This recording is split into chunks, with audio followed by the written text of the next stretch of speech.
Ahora que han fallecido casi todos los responsables de la división que nos llevó al borde de una guerra civil en 1973 y que ha transcurrido medio siglo desde el quiebre institucional y más tiempo aún desde que un ala de la izquierda trocó en los años 60 bajo el gobierno de Eduardo Frei Montalva el arma de la crítica por la crítica de las armas para imponer el socialismo en Chile,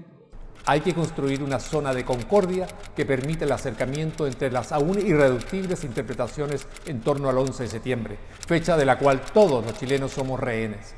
El gobierno, integrado y apoyado principalmente por generaciones post-1973, avanza desde el año 2022 en los preparativos de una magna conmemoración del 50 aniversario de lo que para unos fue un condenable golpe de Estado y para otros un salvador pronunciamiento militar.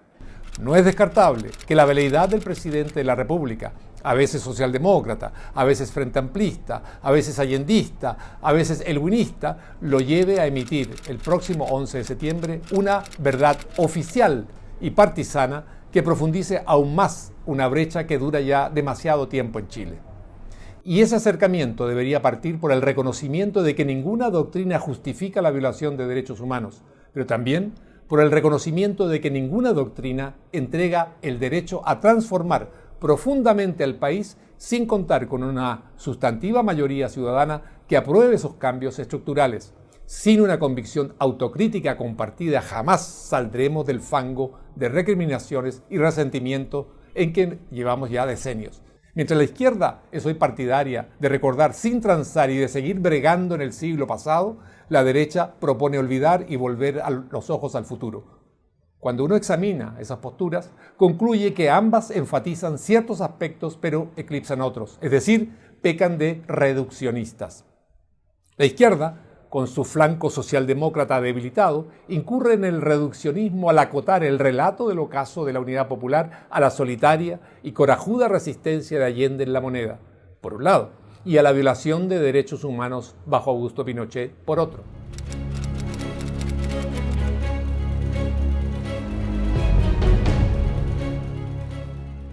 Es decir, conecta el suicidio presidencial y el fin de la Unidad Popular con la represión ejercida en su contra por órganos de seguridad del Estado, eludiendo el análisis de lo que fue la catastrófica gestión de Allende. No se refiere, por lo tanto, al periodo previo que llevó al quiebre de la democracia en Chile. La derecha, por su lado, entra a ese debate creyendo que basta con rebatir los argumentos desde la orilla opuesta para incidir en la construcción de una memoria colectiva distinta. Olvida, con ello, que es difícil colocar la última decisión de Allende, que disfrutaba de los placeres de la vida burguesa, bajo una luz adversa, pues su suicidio resuena con el del presidente José Manuel Balmaceda de la Guerra Civil de 1891 y trae de alguna manera a la memoria la patriótica inmolación en 1879 de Arturo Prat. Hoy, cuando el 90% de los chilenos confía poco o nada en los políticos, uno que prefirió morir por sus ideas o agobiado por su fracaso es considerado por muchos un político hecho ya de otro material.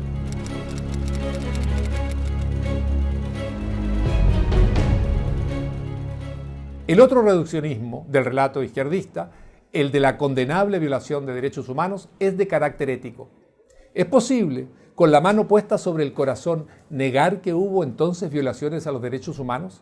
Claro que no. Los regímenes autoritarios, dictatoriales o totalitarios de izquierda y derecha violan derechos humanos. Y si el gobierno militar surgió de una extrema emergencia nacional, ¿cómo explicar que la respuesta a esa emergencia fue una solución ideal, casi perfecta? Mas, aceptando esas críticas, ¿se puede reducir al gobierno militar a esa única dimensión? Claro que no. Hacerlo es manipular la historia. Tanto el gobierno de la Unidad Popular como el militar fueron mucho más que eso y más complejos que eso, y desconocer esas realidades imposibilita no solo narrar la historia de forma completa, sino también desentrañar las causas, entender el presente y proyectar el futuro. No, objetivamente no puede reducirse el régimen militar a la violación de derechos humanos. La más contundente prueba de esto lo constituyen los exitosos primeros gobiernos de centro-izquierda tras el retorno a la democracia. Este éxito, reconocido internacionalmente, solo fue posible, y a diferencia de lo que ocurrió en otras latitudes latinoamericanas postdictatoriales, fue posible gracias a los sólidos fundamentos económicos, sociales, legales y de apertura comercial al mundo que se heredaron del período militar. Cuando la izquierda prefiere destacar la conducta de Allende en Palacio, recurre a los niveles simbólico y épico que ella encierra y esquiva así el análisis de la lamentable gestión gubernamental de la Unidad Popular. La Unidad Popular tiene aquí a su haber la caótica expropiación de miles de hectáreas de tierras y de centenares de empresas, la más alta inflación del mundo, un desabastecimiento de alimentos solo comparable al de la Cuba de Castro y la Venezuela de Maduro, violencia callejera, divisiones dentro del gobierno, la sombra del enfrentamiento fratricida y el desesperado llamado de Allende a generales a entrar a su gabinete, cuando ya hasta los socialistas y miristas le hacían la vida imposible al presidente Allende. Si bien el grueso de la izquierda concatena la caída del gobierno socialista con el comienzo de la represión, alega que mencionar los factores que casi nos llevaron a una guerra civil antes de septiembre del 73 significa justificar la posterior violación de derechos humanos. Es decir, ni la dramática crisis general previa al 11 debe incorporarse al relato de la historia, ni menos la gravísima opción de fines de los años 60 del MIR y el Partido Socialista, que seducidos por el castrismo abrazaron la vía armada para instaurar el socialismo en Chile. Allende llegó al gobierno con solo 36,3% de los votos, no había entonces segunda vuelta y nunca conquistó mayoría nacional en elecciones, aunque sí en las calles. Sus dirigentes no se amilanaron ante esto y proclamaron la irrisoria tesis de que si bien la izquierda era minoritaria, era una mayoría cualitativa, puesto que ella, a diferencia de la derecha y el centro, era clase obrera, campesinado y pueblo, y por ello quedaban legitimados para conducir a Chile hacia el socialismo.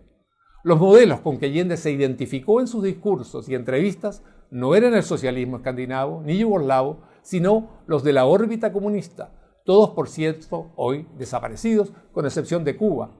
que está en trágico estancamiento prácticamente desde sus inicios, y de China y Vietnam, que si bien son dirigidos por partidos comunistas, transitaron hace 3 décadas a economías de mercado ante el fracaso de sus anteriores economías estatales. Allende no solo fue admirador del socialismo real, sino también del guerrillero intervencionista Che Guevara. Allende se desplazó en 1967, cuando era senador, a la frontera boliviana, para acoger a los sobrevivientes de la columna del Che, que invadió a nuestro vecino para imponer el socialismo castrista allí. El argentino, que se entregó en su combate final y fue ejecutado, estuvo a cargo de la fortaleza de la Cabaña de La Habana, donde al inicio de la revolución castrista aprobó en juicios sumarios el fusilamiento de centenares de soldados y policías cubanos, lo que justificó ante la Asamblea de las Naciones Unidas: sí, dijo, hemos fusilado, fusilamos y seguiremos fusilando. Eso lo afirmó con total frialdad en Naciones Unidas.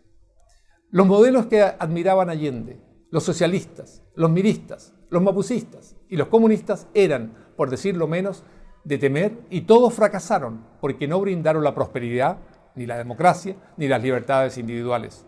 No debe extrañar, por lo tanto, el temor que un gobierno así despertaba entre la mayoría de los chilenos, que sabían de la inmigración masiva de cubanos, del muro de Berlín y las invasiones soviéticas a Alemania Oriental, Hungría, Checoslovaquia, para sostener las dictaduras comunistas.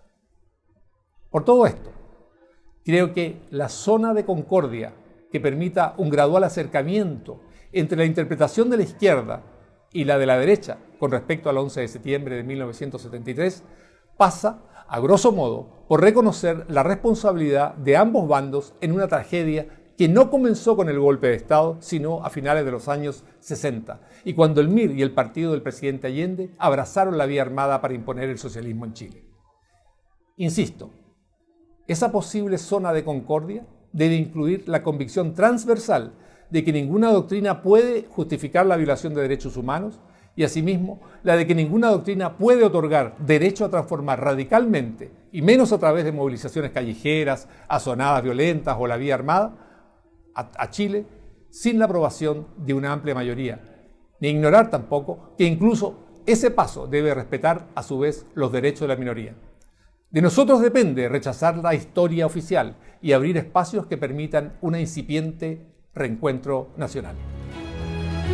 El Líbero, la realidad como no la habías visto. Haz que estos contenidos lleguen más lejos haciéndote miembro de la Red Líbero.